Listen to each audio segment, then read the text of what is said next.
Now that we've spent some time looking at enzyme mechanisms and the active side, let's return to the nature of catalysis itself. We know that enzymes lower the activation energy by stabilizing the transition state. Let's see how that works more specifically. There are different degrees of specificity in terms of the catalytic activity of enzymes. Some bind only one substrate to give a unique product. These exhibit absolute specificity. The lock and key model would seem best to fit this class of enzymes.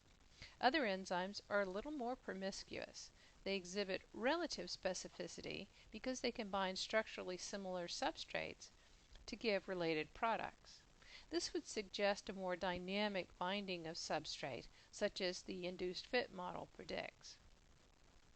There are also examples of stereospecificity in enzymes, where the enzyme is either specific for one stereoisomer substrate or produces only one isomer in its reaction.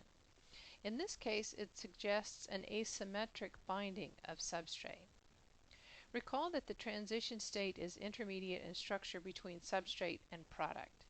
This means that there are different shapes and structures associated with substrate, product, and transition state.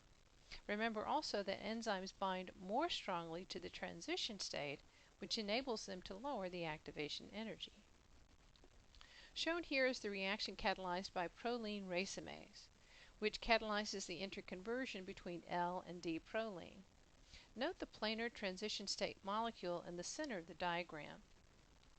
Pyrrole 2-carboxylate, the molecule shown at the bottom, is an inhibitor of this enzyme. Note its similarity in structure to that of the planar transition state. These types of inhibitors are referred to as transition state analogs. They can be very potent competitive inhibitors. A topic related to the nature of the transition state is related to the generation of abzymes. To understand the significance, let's first establish that an immunogen is any substance that is capable of generating an immune response, more specifically, an antibody response. In 1969, William Jenks proposed that if an organism were exposed to an immunogen that resembled a transition state, the body would respond by producing antibodies that had catalytic activity. In other words, if the antibodies bound to the transition state analog, then they could stabilize the transition state of the associated reaction and thereby increase the reaction rate. Lerner and Schultz successfully generated the first catalytic antibody in 1986, thereby proving Jenks' theory. These are referred to as abzymes, antibodies that behave as enzymes. So what is the significance of this experiment?